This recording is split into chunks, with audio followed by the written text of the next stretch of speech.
Hello साथियों, welcome to planet 4। आप सभी को टीम विक्रम का नमस्कार। आगे बढ़ने से पहले आप सबसे पहले हमारे कुछ सवालों को सुनिए, जिसका जवाब हम आगे बेहद विस्तार से देंगे। आखिर आरबीआई ने पिछले 6 महीनों में 64 टन सोना क्यों खींचकर वापस लाया? क्या कोई बड़ा संकट आने वाला है जिसकी तैयारी भारत कर रहा है? क्या भारत के 575 टन से ज्यादा सोने का घर वापसी करना इस बात का संकेत है कि भारत आर्थिक स्वतंत्रता की नई क्रांति शुरू कर चुका है? जब दुनिया इकोनॉमिक सैंक्शंस और करेंसी वॉर्स के दौर में फंसी है, क्या भारत यह दिखा रहा है कि अब कोई भी विदेशी ताकत उसकी तिजोरी पर हाथ नहीं डाल सकती? क्या भारत के बैंकों में विदेशी पूंजी की बाढ़ किसी संयोग का नतीजा है, या दुनिया का भारत की आर्थिक ताकत पर बढ़ता हुआ ब्लाइंड ट्रस्ट? आखिर क्यों विदेशी निवेशक अब भारत को सिर्फ एक मार्केट नहीं बल्कि भविष्य की वित्तीय राजधानी मानने लगे हैं? जब S&P ग्लोबल कहता है कि भारत के बैंक अब वैश्विक झटकों को झेलने के लिए तैयार हैं, तो क्या इसका मतलब है कि भारत की बैंकिंग अब विदेशी बैंकों के लिए भी रोल मॉडल बन चुकी है? क्या निखिल कामत का यह बयान कि तेल ने जो किया था अब वही काम यूपीआई करेगा, दुनिया को एक नई डिजिटल जियोपॉलिटिक्स की तरफ इशारा नहीं कर रहा? 9 साल में यूपीआई ने जो किया वो वीजा और मास्टर कार्ड 6 दशकों में नहीं कर पाए। क्या यह भारत की तकनीकी क्रांति का माइलस्टोन नहीं है? हर सेकंड 7500 यूपीआई ट्रांजैक्शंस और रोजाना 65 करोड़ यूपीआई पेमेंट्स, क्या यह सिर्फ एक ऐप की ताकत है या 1 अरब लोगों की डिजिटल एकता का चमत्कार? जब सिंगापुर के पूर्व प्रधानमंत्री ली सिएन लुंग खुद कह रहे हैं कि भारत की सबसे बड़ी पूंजी उसकी युवा आबादी है, जिसके दम पर भारत आसानी से चीन को पीछे कर देगा, तो क्या अब वो वक्त आ गया है जब इंडिया चीन को जनसंख्या और उत्पादकता दोनों में पछाड़ देगा? क्या भारत का ये डेमोग्राफिक एडवांटेज वाकई उसे अगले कुछ दशकों में दुनिया की सबसे तेजी से बढ़ती अर्थव्यवस्था बना सकता है? और क्या चीन की घटती जनसंख्या भारत के लिए सुनहरा मौका है? क्या चीन की करेंसी रिवॉल्यूशन दुनिया के डॉलर साम्राज्य को हिला देगी? जब कीनिया, अंगोला और इथियोपिया जैसे देश अपने कर्ज डॉलर से रेनमिनबी में बदल रहे हैं, तो क्या यह ग्लोबल फाइनेंस में चीन का मास्टर स्ट्रोक है? हर तिमाही में 40 ट्रिलियन रेनमिनबी के लेन देन वाला चीन का CIPS सिस्टम क्या स्विफ्ट नेटवर्क को टक्कर देने वाला नया हथियार है? क्या यह रेनमिनबी रेवोल्यूशन डॉलर के वन मैन शो को खत्म कर एक मल्टी करेंसी वर्ल्ड ऑर्डर की शुरुआत करने जा रही है? क्या मलेशिया में यूपीआई की शुरुआत सिर्फ एक तकनीकी कदम है या भारत के डिजिटल ताकत का अंतरराष्ट्रीय तिरंगा फहराने वाला पल? क्या यह पहल सिर्फ सुविधा नहीं बल्कि एशिया में भारत की फिनटेक लीडरशिप की आधिकारिक घोषणा है, क्योंकि मलेशिया के बाद अब जापान में भी यूपीआई सर्विस शुरू हो चुकी है? और एक बड़ा सवाल, क्या आने वाले समय में जब हर एशियाई देश में भारतीय यूपीआई स्कैनर नजर आएगा, तब दुनिया ये नहीं मानेगी कि भारत ने युद्ध नहीं तकनीक से एशिया को जीत लिया है? तो चलिए इन सभी सवालों और खबरों को जानते हैं बेहद विस्तार से, आसान भाषा में। सबसे पहले जानते हैं कि भारत ने आखिर विदेशों से सोना वापस क्यों मंगवाया। तो भारत ने हाल ही में एक बड़ा आर्थिक कदम उठाया है, जिसमें रिजर्व बैंक ऑफ इंडिया ने विदेशों में रखे अपने सोने का बड़ा हिस्सा वापस देश में लाकर सुरक्षित कर लिया है। दरअसल जब दुनिया भर के देशों ने रूस और अफगानिस्तान जैसे देशों की विदेशी संपत्तियां फ्रीज कर दी, तो भारत ने यह महसूस किया कि अब किसी पर भरोसा करना समझदारी नहीं है। अगर भविष्य में कभी कोई बड़ा राजनीतिक या आर्थिक विवाद होता है, तो विदेशी बैंकों में रखा सोना खतरे में पड़ सकता है। इसीलिए आरबीआई ने बीते 6 महीनों में लगभग 64 टन सोना अपने घरेलू वॉल्ट्स में शिफ्ट कर दिया। कुल मिलाकर अब 575 टन से ज्यादा सोना भारत की जमीन पर सुरक्षित है, जबकि बाकी अभी भी इंग्लैंड और बैंक ऑफ इंटरनेशनल सेटलमेंट्स की तिजोरियों में रखा है। यह कदम सिर्फ सोने का स्थानांतरण नहीं बल्कि आर्थिक स्वतंत्रता की घोषणा है। अब समझते हैं कि यह कदम भारत के लिए इतना महत्वपूर्ण क्यों है। तो यह फैसला भारत की दीर्घकालिक आर्थिक सुरक्षा से जुड़ा हुआ है। आज की दुनिया में आर्थिक प्रतिबंध, मुद्रा युद्ध और वित्तीय नियंत्रण किसी भी देश को कमजोर करने का नया तरीका बन चुके हैं। भारत नहीं चाहता कि उसका कीमती रिजर्व किसी और देश के नियंत्रण में रहे। यही कारण है कि सोने को अब देश की धरती पर ही रखा जा रहा है, ताकि किसी भी आपात स्थिति में उस पर भारत का पूर्ण अधिकार बना रहे। विशेषज्ञों का कहना है कि ये कदम आत्मनिर्भर भारत की दिशा है एक ऐतिहासिक कदम है, क्योंकि इससे विदेशी दबावों का असर कम होगा और भारत की मुद्रा को मजबूती मिलेगी। साथ ही सोने की कीमतों में तेजी आने के कारण ये अब भारत के विदेशी भंडार का 13% से ज्यादा हिस्सा बन चुका है। ये कदम दिखाता है कि भारत अब वैश्विक अर्थव्यवस्था में अपने हितों की रक्षा करना अच्छी तरह जानता है और किसी भी परिस्थिति में अपने संसाधनों पर विदेशी कब्जा बर्दाश्त नहीं करेगा। चलिए अब जानते हैं कि भारत के बैंकिंग सेक्टर में विदेशी पूंजी क्यों उमड़ रही है। तो भारत के बैंकिंग सेक्टर में इस समय जो विदेशी पूंजी का बाढ़ आया है वो किसी इत्तेफाक से नहीं बल्कि एक सोच समझा हुआ भरोसा है। कभी वो दौर था जब भारत ने अपने बैंकिंग सेक्टर को विदेशी हाथों से बचा कर रखा था, लेकिन अब माहौल पूरी तरह बदल गया है। आज भारत को दुनिया की सबसे तेजी से बढ़ती अर्थव्यवस्था के रूप में देखा जा रहा है। वैश्विक निवेशक समझ चुके हैं कि भारत की आबादी, बढ़ता उपभोग, शहरीकरण और डिजिटलाइजेशन मिलकर भविष्य का विशाल वित्तीय बाजार बना रहे हैं। इसलिए दुनिया के बड़े बड़े वित्तीय समूह जैसे दुबई का एमिरेट्स एनबीडी, जापान का सुमितोमो मित्सुई, अमेरिका का ब्लैकस्टोन और स्विट्जरलैंड का ज्यूरिक इंश्योरेंस भारत के बैंकों में हिस्सेदारी लेकर अपनी जगह पक्की कर रहे हैं। इन कंपनियों के लिए भारत सिर्फ एक निवेश नहीं बल्कि एक दीर्घकालिक साझेदारी का मौका है, क्योंकि यहाँ की जनसंख्या अभी भी बड़ी संख्या में बैंकिंग से दूर है। भारत का यूपीआई और आधार सिस्टम विदेशी निवेशकों को यह भरोसा दिला चुका है कि यहाँ तकनीक और ग्राहक आधार दोनों मौजूद हैं। विदेशी कंपनियां जानती हैं कि अगर वो भारतीय बैंकों में प्रवेश करती हैं तो उन्हें न केवल तैयार नेटवर्क मिलेगा बल्कि करोड़ों नए उपभोक्ताओं तक पहुंचने का रास्ता भी। आइए अब जान लेते हैं कि विदेशी निवेश भारत के बैंकों के लिए कितना बड़ा बदलाव साबित हो सकता है।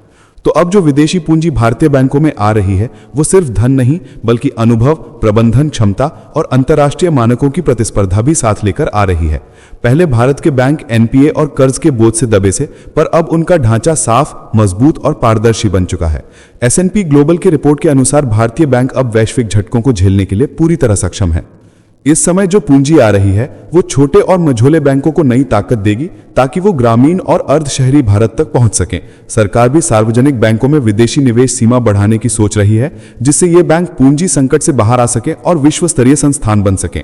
ये कदम भारतीय अर्थव्यवस्था को और तेजी से आगे बढ़ाएगा, क्योंकि जब बैंकों के पास पूंजी और तकनीक दोनों होंगी तभी हर वर्ग तक सस्ता कर्ज और बेहतर सेवाएं पहुंच पाएंगी।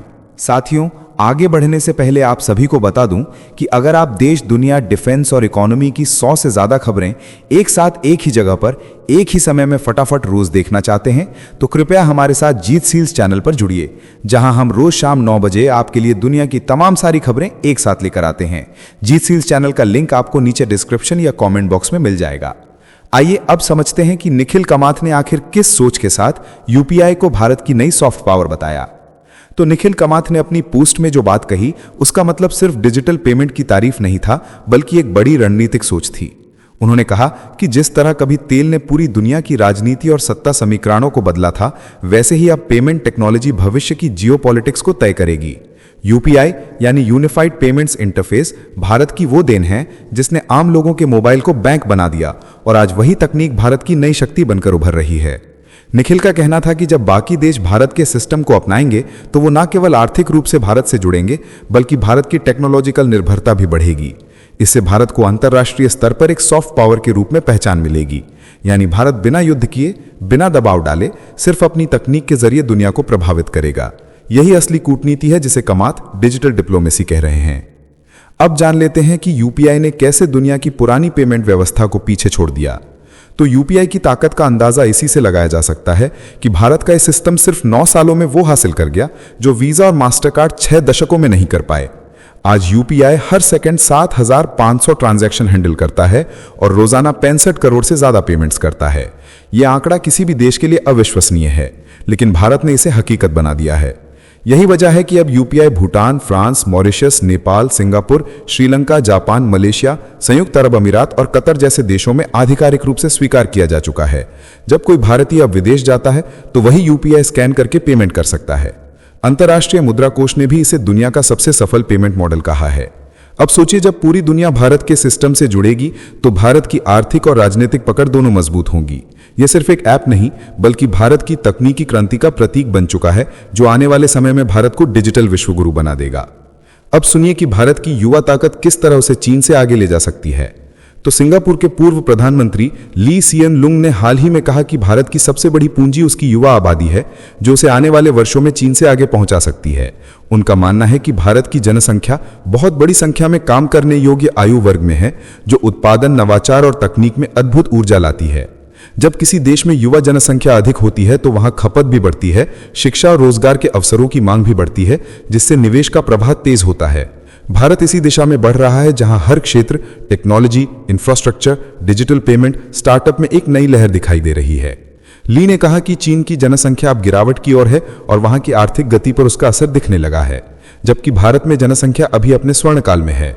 ये भारत को वो डेमोग्राफिक एडवांटेज देता है जिससे आने वाले दशकों में वो सबसे तेजी से बढ़ने वाली अर्थव्यवस्था बन सकता है। आप समझते हैं कि एशिया के व्यापारिक ढांचे में भारत की भूमिका क्यों अहम मानी जा रही है? तो ली सियन लुंग ने बताया कि जब RCEP यानी रीजनल कॉम्प्रिहेंसिव इकोनॉमिक पार्टनरशिप की योजना बनी थी, तब उसमें भारत की भूमिका बहुत महत्वपूर्ण थी। ये समझौता एशिया के बड़े बड़े देशों का आर्थिक गठबंधन बनने वाला था, जिसमें चीन, जापान, दक्षिण कोरिया, ऑस्ट्रेलिया, न्यूजीलैंड और भारत शामिल होते। इस ग्रुप की खासियत ये थी कि इसमें अमेरिका के प्रभाव को संतुलित करने की क्षमता थी। ली के मुताबिक जब भारत ने इसमें शामिल ना होने का फैसला लिया तो ये संतुलन कुछ कमजोर हुआ और ग्रुप केवल एशियाई देशों तक सीमित रह गया। फिर भी उन्होंने कहा कि यह समझौता व्यापारिक सहयोग का प्रतीक है, जिससे एशिया के देशों ने यह संदेश दिया कि वे एक दूसरे से प्रतिस्पर्धा नहीं करना चाहते, बल्कि आपसी व्यापार और विकास को बढ़ावा देना चाहते हैं। ली को उम्मीद है कि भविष्य में भारत जब तैयार होगा तो वो इस साझेदारी का हिस्सा बनेगा और एशिया को और अधिक मजबूत बनाएगा। आगे बढ़ते हुए आप देखिए कि चीन की मुद्रा और अमेरिकी डॉलर की ताकत पर क्या कहा गया है। तो ली सियन लुंग ने साफ कहा कि चीन की मुद्रा रेनमिनबी को वैश्विक निवेशकों के भरोसे की जरूरत है। इसके लिए चीन को पूंजी नियंत्रणों को ढीला करना होगा और अपनी वित्तीय तंत्र में पारदर्शिता लानी होगी। जब तक विदेशी निवेशकों को यह भरोसा नहीं होगा कि उनका पैसा राजनीतिक फैसलों से प्रभावित नहीं होगा, तब तक वे अपने निवेश का बड़ा हिस्सा बीजिंग के बैंकों में नहीं रखेंगे। उन्होंने उदाहरण दिया कि अमेरिकी डॉलर में निवेश करने वाले निवेशकों को यह पता होता है कि वॉशिंगटन अपने हितों के अनुसार उनकी संपत्ति पर प्रभाव डाल सकता है, फिर भी दुनिया के पास फिलहाल कोई दूसरा भरोसेमंद विकल्प नहीं है। यूरो और रेनमिनबी को यह भरोसा कमाने में अभी समय लगेगा। ली ने कहा कि चीन अगर वाकई डॉलर को चुनौती देना चाहता है तो उसे अपनी वित्तीय व्यवस्था को पूरी तरह से भू राजनीतिक दबावों से मुक्त रखना होगा। चलिए अब जानते हैं कि चीन की मुद्रा क्रांति आखिर क्या है और क्यों चर्चा में है। तो चीन इस वक्त दुनिया के वित्तीय नक्शे पर अपनी मुद्रा रेनमिनबी को सुपरस्टार बनाने के मिशन पर है। पहले जहां दुनिया के लगभग हर 100 में 70 से 80 सौदे अमेरिकी डॉलर में होते थे, अब बीजिंग उस स्थिति को बदलने की पूरी कोशिश में है। चीन के बैंकों ने विदेशी बाजारों में रेनमिनबी के जरिए लोन, डिपॉजिट और बॉन्ड में भारी बढ़ोतरी की है। बीते 5 वर्षों में यह रकम 4 गुना बढ़कर 3 खरब 40 अरब रेनमिनबी से ऊपर पहुंच गई है। यानी चीन अब खुले तौर पर यह दिखाना चाहता है कि उसके पास डॉलर पर निर्भर हुए बिना व्यापार करने की क्षमता है। यूरोपीय देशों की हालिया पाबंदियों ने बीजिंग को और तेजी से अपने मुद्रा तंत्र को सशक्त करने के लिए प्रेरित किया है। चीन की ये पूरी नीति इस सिद्धांत पर टिकी है कि अगर कोई विदेशी मुद्रा राजनीतिक हथियार बन सकती है तो अपनी मुद्रा आर्थिक ढाल बननी चाहिए। इसी रणनीति के तहत बीजिंग ने विदेशी निवेशकों के लिए अपने बॉन्ड बाजार खोलने और रेनमिनबी में व्यापार बढ़ाने की दिशा में कई सुधार किए हैं। जानकारी के लिए बता दें कि रेनमिनबी चीन की आधिकारिक मुद्रा का नाम है, जिसका अर्थ होता है जनता की मुद्रा। युआन उसी रेनमिनबी का मूल इकाई मूल्य है, जैसे भारत में रुपए और पैसे का संबंध होता है। अब समझते हैं कि रेनमिनबी कैसे बन रहा है दुनिया का नया भरोसेमंद खिलाड़ी। तो चीन की कोशिश केवल घरेलू स्तर पर नहीं बल्कि वैश्विक वित्तीय बाजारों तक फैली हुई है। चीन के बैंकों के पास जो विदेशी फिक्स्ड इनकम संपत्तियां हैं वे अब $1.5 ट्रिलियन से भी ऊपर जा चुकी हैं और इनमें $484 अरब से अधिक का हिस्सा रेनमिनबी में है। इससे पता चलता है कि रेनमिनबी अब धीरे धीरे अंतर्राष्ट्रीय स्तर पर अपनी पकड़ बना रहा है। कई अफ्रीकी देशों जैसे केनिया, अंगोला और इथियोपिया ने डॉलर में लिए गए पुराने कर्ज को अब रेनमिनबी में बदल लिया है। ऐसा इसलिए क्योंकि चीन की ब्याज दरें कम है और उसकी शर्तें अपेक्षाकृत आसान हैं। कजाकिस्तान ने हाल ही में 2 रेनमिनबी का बॉन्ड जारी किया, जिसमें ब्याज दर मात्र 3.3% रही।